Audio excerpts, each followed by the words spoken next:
Welcome les amis, on se retrouve pour les TN Info.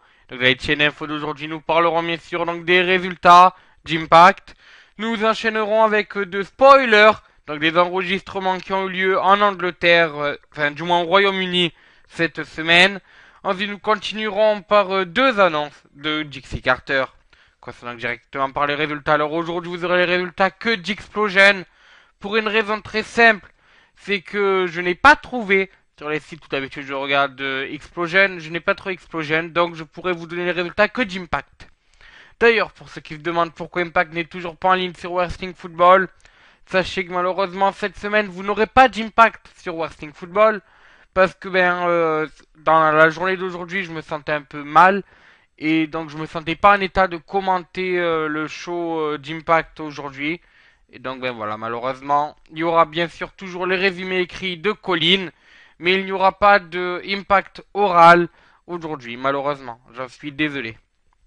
Donc passons au résultat d'Impact. Donc déjà, on peut commencer par le segment de début. On a Bobby Roode qui était sur le ring avec la ceinture de Bobby Lashley. Bobby Lashley l'a rejoint, les deux sont un peu échangé quelques mots. Bobby Roode a rendu entre guillemets le titre à Bobby Lashley en disant que voilà, il méritait un rematch. Stineris est arrivé avec une mallette, un sourire jusqu'aux oreilles, en disant les amis, je crois que c'est la mallette qui vous intéresse, nananananer, en disant comme que vous pouvez la cacher ce soir, ou nanani, ou nanana. Et enfin, on a eu donc MVP qui est arrivé en demandant lui aussi un match, en disant que le titre appartenait au Bidon Clan. Bobby Lashley a alors pris le micro des mains de Bobby Roode, s'est rapproché donc de Stineris, lui a dit garde ta mallette, t'en auras besoin. Ensuite, il a regardé MVP, il a dit toi tu veux un match. Il a regardé Bobby Roode, il a dit toi tu veux un match. D'accord, je vous affronte vous trois ce soir. Donc, dans le main event de la soirée, on aura Bobby Lashley contre Bobby Roode, contre MVP, contre Stineris. Voilà, donc passons au premier match par contre de cette soirée. C'était un match féminin. Et donc, ce fut Taryn Terrell qui a défendu donc son titre des Knockout contre Madison Wayne, la Killa Queen. Et donc, Gail Kim. Victoire de Taryn Terrell après un jumping cutter sur notre ami Madison Rain. Excusez-moi. Ensuite, on a vu l'arrivée de Tommy Dreamer qui est venu un peu s'expliquer avec Eric Young. Sauf que dans son explication, nous a un peu raconté sa vie. Et donc voilà, juste pour info, sachez que Tommy Dreamer fait des fois la fermeture des bars et qu'il prend des fois certaines prostituées dans son hôtel. Je dis ça, je dis rien. C'est ce qu'il a dit. Voilà, bon bref, voilà, il y a eu quelques petits échanges comme ça avec Eric Young en lui disant c'est pas bien de trahir ton ami et tout. Eric Young a alors attaqué le créateur de la House of Hardcore, Bobby Roode, est bien sûr venu aider Tommy Dreamer. Ensuite, donc, on a eu un segment hors Manhattan Center, vu que Magnus s'est rendu dans un bar. Et oui, on a parlé de bar avec Tommy Dreamer, ben là on enchaîne justement avec encore un bar. Donc il a retrouvé bien sûr Bram qui en était déjà sa 5e bière. Et ce n'est pas les mêmes bières que James Storm, c'était des Heineken, pour ceux que ça intéresse. Donc Magnus et Bram ont parlé un peu. Donc ensuite Magnus a dit voilà tu comprends moi j'ai fait ça pour ma famille et tout. Mais tu sais on a la mallette par équipe là. Et tu veux que j'ai qui en partenaire? Crazy Steve? Non mais te fous pas de ma tête, c'est toi mon partenaire. Donc voilà les deux avaient l'air de se réconcilier. Donc d'ailleurs Magnus lui a montré une photo de son enfant qu'il a eu avec Mickey James. Ensuite donc Bram l'a dit d'accord et tout, vas-y sors, je finis ma bouteille et je te rejoins. Sauf que Magnus s'est un peu trompé de porte et s'est retrouvé dans une voie sans issue. Ça leur fait attaquer par Bram justement par derrière qui lui a écrasé un œuf sur la tête. Enfin du moins ce qui ressemblait à un œuf sur la tête. Donc ainsi nous sommes revenus au show avec cette fois un match, vu que donc on a eu un Monster Ball match entre Jeff Hardy et Abyss. Malgré les interventions de la Révolution, malgré les interventions des Wolves et de Matt Hardy, ce fut une victoire de Jeff après une Swanton Bomb sur Abyss. A noter quand même que ce Monster Ball match reprend petit à petit des couleurs depuis quelque temps. Ensuite, donc on a eu un match par équipe.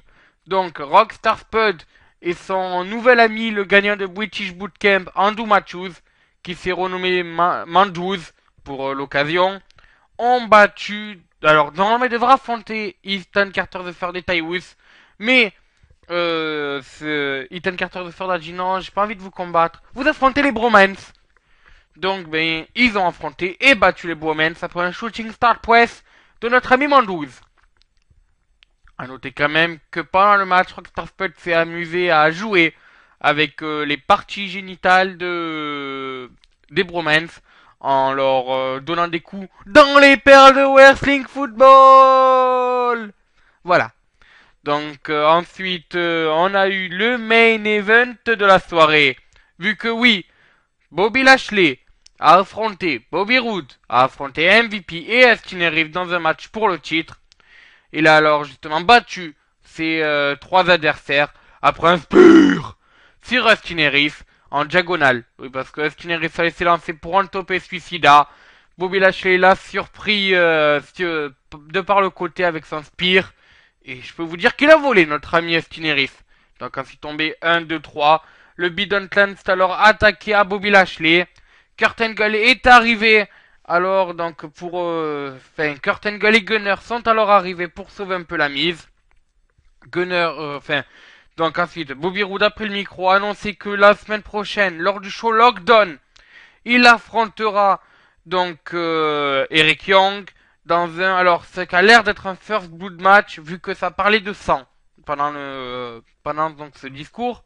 Ensuite, Kurt Angle a dit que lui, il affrontera dans un Lefa Lockdown le Bidon Clan et que ses partenaires dans le Lefa Lockdown étaient... Il a plus le temps de finir sa phrase qu'Austin Aries a pris le micro et lui a dit « Je mérite d'être ton partenaire ». Donc, Austin Aries était le premier partenaire de Kurt Angle. Le deuxième partenaire de Kurt Angle, quant à lui, était Gunner, qu'on avait vu donc dans les vestiaires.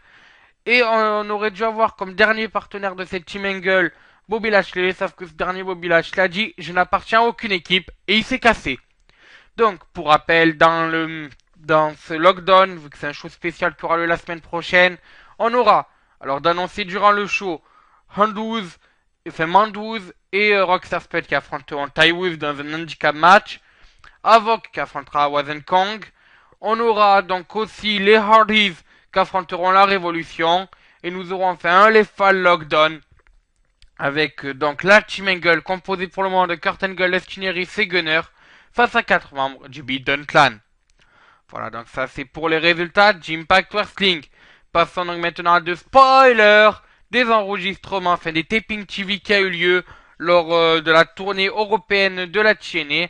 Et la première est un spoiler assez surprenant. Vu que oui, on a appris le retour de la chanteuse de country Mickie James.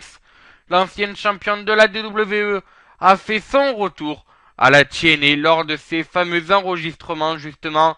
Donc je crois que c'était à Glasgow qu'elle a fait son apparition.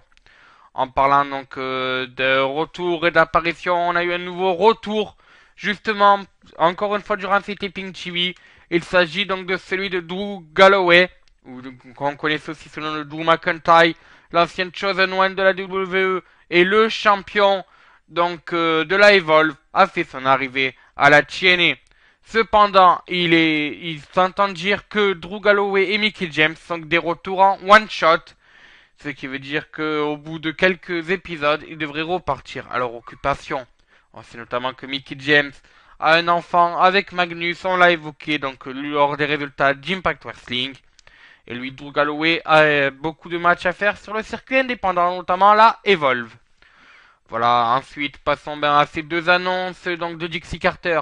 La première, c'est les débuts d'Evon Hewish à la TNA. Vu que oui, la présidente de la TNA nous a annoncé que les Von Hewish referaient une apparition dans la fédération d'Orlando. On sait notamment que cette famille mythique, cette famille emblématique du catch avait apparu à Slammiversary. Donc vous pouvez voir l'image sur votre écran. Vous avez battu GJZ et Jesse Goldworth. Ça c'était pour l'info. Voilà.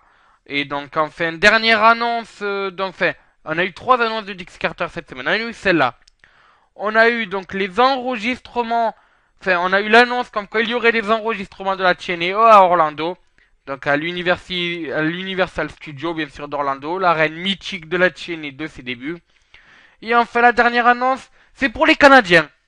Et oui, vu que comme vous savez, Impact Wrestling est diffusé donc sur Destination America aux États-Unis, sur Wrestling Football en France, mais pas au Canada.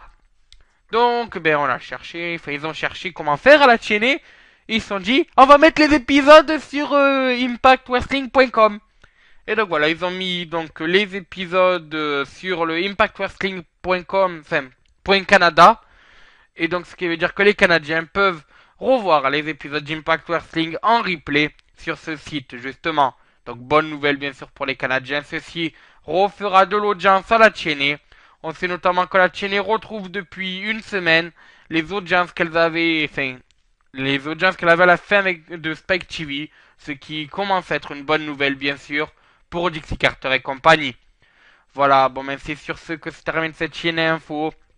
Alors donc je le rappelle quand même pour ceux qui n'ont pas écouté mes Indie Tours, je serai absent pendant un mois donc afin de me consacrer à mes épreuves de bac blanc. Ce qui veut dire qu'il n'y aura pas de chaîne info, pas d'Impact Wrestling, pas d'NXT, pas d'inconnu du ring et pas d'Indie Tour pendant cette période. Cependant il y aura toujours un ou deux débriefs de Ligue 1. Ça commencera donc déjà avec demain. Et ensuite on verra quand est-ce qu'on peut vous en uploader d'autres. Il y aura toujours les Le Saviez-vous disponibles sur le forum. Il y aura toujours l'IFED bien sûr. Et puis ben voilà. Sur ce, moi je vous dis à ciao, bonsoir les amis et très bon mois de février.